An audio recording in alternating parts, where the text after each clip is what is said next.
하나님은 우리하고 얘기하고 교제하고 같이 살기 위해서 그 방편으로 성경을 주셨다는 거죠. 인간의 언어를 사용해서 특정 역사 가운데 문화 속에서 그들이 사용하는 언어를 사용해서 그 안에다 하나님의 뜻과 하신 역사하신 일들과 그 모든 것들을 넣어놨다라는 얘기예요. 성령 안에서 반드시 성경은 가야 되는데 기도하고 이게 같이 가야 됩니다. 별개가 아니고 하나님이 계시하신 것들이 말씀과 역사 가운데 하신 일과 하신 말씀 메시지들을 인간의 언어와 문자를 가지고 어떤 문학과 문화적인 그 역사 상황 아래서 그 모든 것들을 사용했어요.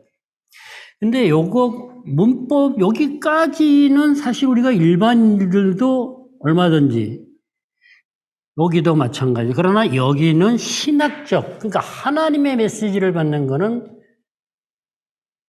의롭게 되고 우리가 크리스찬이 아닌 사람은 여기까지가 안 되는 거죠. 그러니까 여기까지, 그러니까 읽고 연구하는 과정 속에 읽는 방법을, 능력을 사용해야 됩니다. 왜? 이거 하나님 우리한테 가르쳤으니까.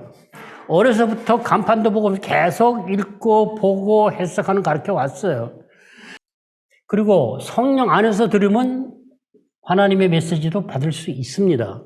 그러니까 기본적으로 읽는 방법, 읽는 능력은 사용해야 된다는 얘기. 하나님이 책으로 만들어 주셨기 때문에. 근데 중요한 거는 그 안에서 하나님이 메시지를 하시고자 하는 얘기를 넣어 놓았기 때문에 우리는 그 안에서 그것을 발견해 가야 되는데 그 발견해 가는 방법이 뭐냐라는 얘기죠. 그래서 그 의미라는 얘기를 썼어요. 그 사랑하는 사람한테서 온 연애 편지와 길에서 주운 편지는 다르다.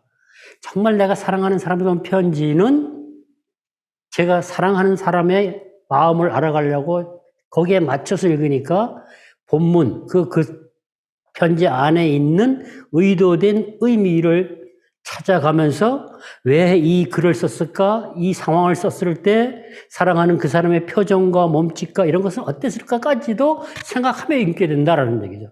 그러나 길에서 주운 연애 편지는 내 기분대로 읽어도 된다라는 얘기죠. 그러나 하나님은 전자다라는 얘기죠. 사랑하는 우리한테 주신 편이니까 하나님은 그 우리가 성경 안에서 우리가 읽고 있는 본문에 의도된 의미를 발견해야 된다는 얘기입니다.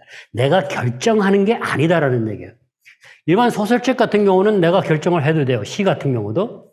그러나 성경은 내가 결정하는 게 아니고 독자가 결정하는 거 저자가 결정해야 된다. 그러니까 하나님이 원저자고 인간 저자를 통해서 썼으니까 인간 저자의 의도를 알아갈, 의미와 의도를 알아갈 때 하나님의 메시지 의도를 우리가 알 수 있다는 겁니다. 그 과정을 통해서 뭐가 오느냐? 그 안에 넣어놓은 하나님의 메시지, 하나님이 우리한테 그 당시에 그 사람들한테 하고 싶었던 말, 그때 한 말이 기록된 말씀에서 살아서 하나님의 말씀으로 나인데 다가온다. 메시지. 그때 그것을 우리는 이제 성령 안에서 기도 가운데 그게 됐을 때 성령의 음성을 듣게 된다라는 얘기죠. 우리가 신앙생활을 하면서 가장 기본적인 큐티와 1:1 제자 양육이라는 과정과 복음 중심의 삶을 사는 그 세 가지 양육 과정과 연결해서 어떻게 이 해석 과정과 그것이 연결되어 있으며 해석이 어떻게 사용되는지, 해석이 사용돼야만 그것이 효과를 발휘할 수 있다는 것을 하나씩 해나갈 겁니다. 그래서 지난번에 말씀드린 대로 제일 중요한 거는 우리가 성경을 읽을 때 항상 이거 나한테 무슨 말씀을 하시지 이렇게 읽는 게 아니고 내가 읽고 있는 이 본문은 무엇을 의미했었느냐라는 얘기입니다. 의미를 기록할 당시 고린도 교회 교인들에게, 에베소 교인들에게, 마가복음은 마가 공동체에게 그들에게 무슨 의미로 그 얘기를 했느냐를 먼저 생각을 해야 된다는 얘기예요. 그래서 그때에 하나님이 주신 그 의미 속에서 하신 말씀이 지금 2000년을 넘어서 우리한테로, 나한테로 넘어와야 된다라는 얘기입니다. 그러니까 그게 누가 가능하냐? 우리는 가능하다 이런 얘기죠. 크리스찬은. 그리고 나서 이게 기록 당시의 의미를 묻는 거라면 이것이 넘어와서 무엇을 말하는가? 현재로 오는 겁니다. 지금. 이게 돼야 돼. 이게 바뀌면 안 된다는 겁니다. 바뀌면은 내가 지금 말씀을 받아가지고 지금 2001년에 나인데 준 말씀으로 그대로 받아가지고 얘기를 하면은 그 2000년이라는 갭 뒤에 있는 문화와 역사와 의도가 다 숨겨져 버리고 내가 편한 대로 내 목적과 내 욕심과 내 의도대로 자의적인 해석을 하게 되기 때문에 그렇습니다. 그래서 이 부분을 가장 강조한 사람이 잔 스타트 목사님입니다. 가끔 책에 보면은 해석을 하고 뭐 읽기 보면은 이 얘기를 먼저 하는 경우가 있습니다. 본문은 무엇을 말하는가, 본문은 무엇을 의미하는가, 했는가가 아니고 무엇을 말하는가, 의미했는가. 그러면 얘기가 달라집니다. 그래서 순서가 바뀌면 안 돼요. 무엇을 말하는가, 무엇을 의미했는가 이렇게 되면은 신학적 원리를 찾아가게 돼 있어요. 무엇을 의미했었는가 하고 무엇을 말하는가 되면은 메시지를 듣는 쪽으로 가게 돼 있어요. 엄청난 차이가 있는 겁니다. 근데 거꾸로 말을 하는 분들도 책 안에서 보면 이게 왔다 갔다 해요. 이렇게 얘기했다, 이렇게 얘기해요. 본문이 뭐를 말하는가 한 다음에 무슨 의미인가를 찾아가는 게 쉽기는 합니다. 익숙합니다. 그러나 그렇게 하면 우리는 원리를 찾아 적용하고 종교적인 행위나 이런 것들은 쉽게 변화시키고 갈 수 있을지 모르지만 제가 주장하는 로마서 12장 2절에 근본적 변화는 어렵다라는 얘기입니다. 우리가 1:1 제자 양육을 할 때에 지침서에 보면은 생명 전달이라고 그래요. 지식 전달이 아니고 생명 전달인데 생명 전달은 내 안에 온 예수를 내가 체험한 예수를 전하는 건데 기본적으로 교리 공부는 우리가 기본적으로 해야 됩니다. 그것도 정통교리라고 하는 거는. 하이델베르그도 교리 공부죠, 그죠? 근데 하이델베르그가 세례받기 전 1년 동안에 그 공부를 하고 세례를 받고 1:1 제자 양육 교재가 결국은 그런 측면의 교리라는 측면의 공부를 가르치는 거예요. 도구예요. 그 도구를 툴로 해가지고 생명을 전달한다? 내 안에 살아계신 예수. 그러니까 그 아는 지식과 그것을 도구를 통해서 내 안에 내가 경험하고 살아계신 예수, 체험한 예수를 같이 접목시켜서 전하는 거예요. 그랬을 때에 동반자가 뭘 해요? 그 내가 경험한 예수를 그 툴 안에서 툴 안에 있는 말씀을 바르게 파악하고 갈 때의 성령의 역사를 통해서 동일하게 그 예수를 경험할 수 있다. 그럴 때에 그 동반자에게 일어나는 많은 회복의 역사들, 치유의 역사들이 있어요. 근데 그게 내 안에 예수가 살아계시지 않는다면 단순한 지식 전달로 이어질 수밖에 없다라는 얘기죠. 그러면 지식이 아닌 생명 전달을 위해서는 어떻게 해야 되느냐라는 얘기죠. 그 생명이 생명나무라고 그 지침서에는 나와 있지만은 골로새서 3장 1절에 보면 이렇게 나와 있어요. 위의 것을 찾으러 가면서 우리의 생명이 예수 그리스도와 함께 하나님 안에 감추어져 있다 그랬어요. 그 생명이 그리스도와 함께 영광 중에 나타난대요. 그리스도와 함께 영광 중에, 영광 그러면 영광의 소망을 바라고 재림때를 보지만 이 땅에서의 임재.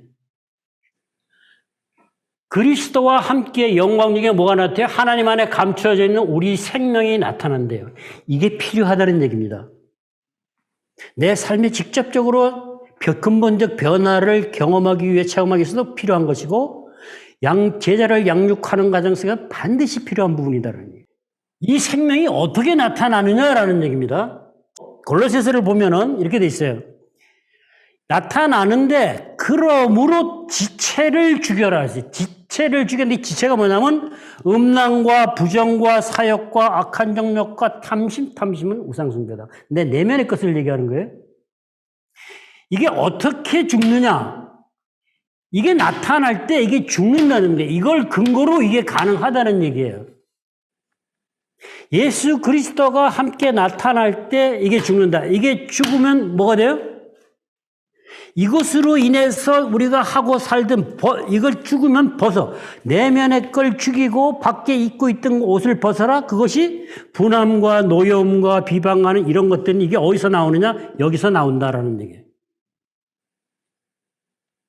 제가 말씀드렸듯이 이 과정은 십자가에서 아들을 주신 하나님의 사랑과 대속의 은혜가 말씀 안에서 하나님을 만나고 내 죄가 드러나는 그 사랑 안에서 이런 것들이 일어납니다. 변화가. 그러면 옷을 벗었으니까 당연히 새 사람이 되고 입을 수밖에 없죠. 그러니까 거기 가서 옷을 입고 그랬어요. 이게 뭐예요? 거룩과 사랑과 이거는 성령의 열매를 얘기하는 겁니다. 자, 내 내면에 있는 죄된 본성이 가지고 있는 음란, 부정 이런 기체 이것이 죽고 이것으로 인해서 하는 내가 분함과 노함과 부끄러움, 거짓말 이런 것들이 없어지고 성령의 열매로 입혀진다. 언제? 이 과정입니다. 이럴 때에 예수 그리스도의 임재를 제가 경험하게 됩니다. 자, 그러면 우리가 어디까지 회복이 되냐면 창조자의 형상을 따라 회복까지 자란다라는 얘기예요. 그러면 이 과정이 뭐냐? 사실은 영성이 형성되고 영적 리더십으로 세워지는 과정입니다. 우리는 이게 필요합니다. 이것이 어디서 일어나나 해석을 해가는 과정 속에서 의미를 발견하면서 하나님의 사랑이 나와 내가 하나님과 사랑이 시작이 되면서 그 사랑 안에 들어갈 때 본문의 의미를 발견해 가면서 거기에 심어놓은 하나님의 메시지, 하나님이 하는 그 말이 음성의 나인데 들어올 때 온 우주를 다 품고 하나님 성의 나인데 다가온다. 그럼 하나님 임재가 내가 변화될 수밖에 없다라는. 그래서 해석을 해야 된다는 얘기입니다.